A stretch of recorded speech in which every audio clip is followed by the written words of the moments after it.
Pria dan wanita sama-sama manusia. Waktu camping, Salman masak. Sama sebagian siswa, Salman dianggap mengambil kerjaan perempuan. Lain halnya dengan Silmi. Ia angkut-angkut barang dan mendirikan tenda. Sama cowok dilarang, katanya itu kerjaan laki-laki.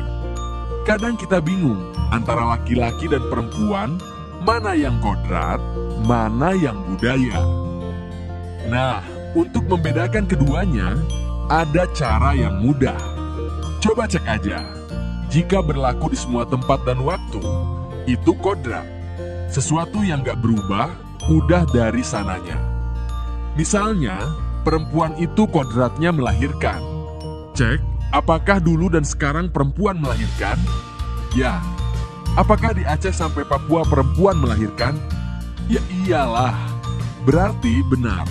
Melahirkan itu kodrat. Sekarang coba yang ini. Perempuan itu kodratnya cuma ngerjain kerjaan dapur. Coba cek. Apakah semua perempuan di semua tempat tugasnya cuma memasak di dapur? Ternyata di Aceh perempuan yang kerja di ladang. Bahkan sebagian suku Minang, perempuanlah yang jadi pemimpin keluarga atau marga. Sekarang cek lagi. Apakah sejak dulu perempuan cuma kerja dapur? Dulu ada juga ratu-ratu yang memimpin, seperti Ratu Elizabeth di Inggris atau Sid Al-Mulk di Mesir. Ada juga perempuan yang bertempur di medan perang seperti Cut Nyak Dien. Jadi, itu bukan kodrat, tapi budaya. Yang namanya budaya, beda tempat bisa beda budaya. Beda waktu, bisa berubah pula budayanya. Karena kesalahan kita tentang kodrat dan budaya, sebagian kita suka terjebak sikap berikut. 1. Melecehkan atau menganggap rendah.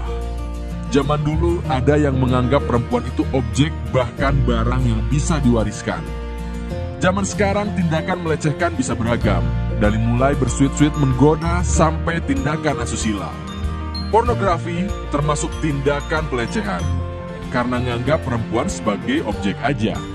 Menolak pornografi berarti kita menghormati semua perempuan termasuk ibu, saudari, bahkan pasanganmu.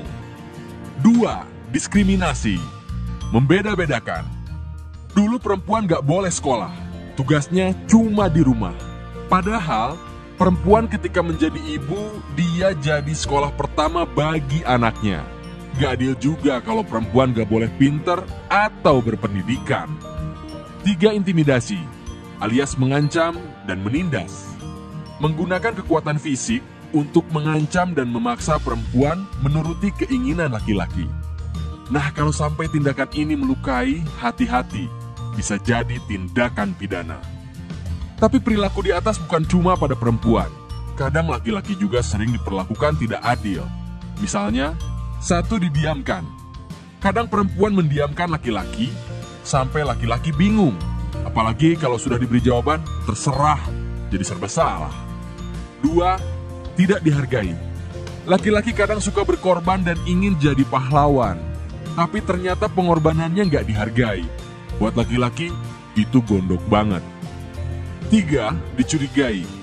Kadang perempuan curiga berlebihan, dimata-matai, padahal laki-laki lebih senang diakui, dikasih kepercayaan, dan tanggung jawab. Tapi 3 hal di atas itu bisa juga terjadi sebaliknya oleh laki-laki pada perempuan. Jadi intinya baik laki-laki maupun perempuan harus memahami satu sama lain. Cari tahu bagaimana laki-laki dan perempuan merasa dihargai, lalu lakukan. Cari tahu juga bagaimana mereka merasa disakiti. Jangan lakukan itu, simpel aja. Pahami, memang ada perbedaan laki-laki dan perempuan secara biologis dan hormon yang mungkin memengaruhi emosi. Memang beda, tapi jangan dibeda-bedakan. Laki-laki dan perempuan adalah sama-sama manusia, yang senang dihargai, yang saling melengkapi.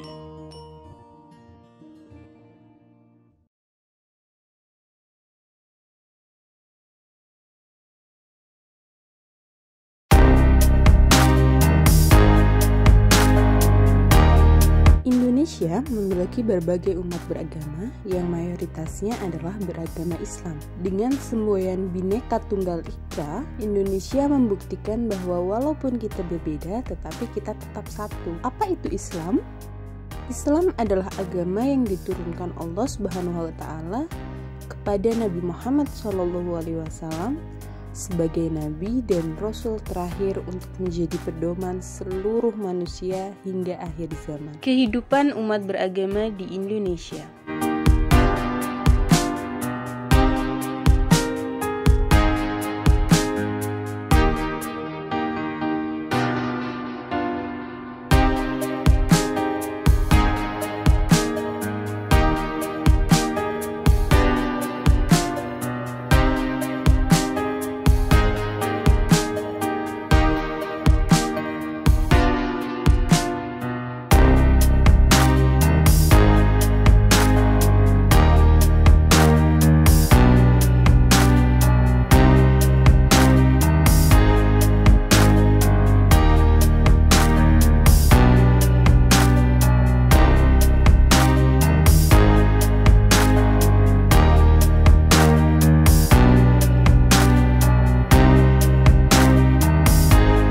Seperti diriwayatkan sebuah hadis, Allah Subhanahu wa Ta'ala tidak melarang orang Islam untuk berbuat baik, berlaku adil, dan tidak boleh memusuhi penganut agama lain, selama mereka tidak memusuhi, tidak memerangi, dan tidak mengusir orang Islam. Quran Surat Al-Mumtahanah ayat 18. Di balik latar belakang yang berbeda-beda, kita ciptakan hidup dalam kerukunan. Freedom of religion.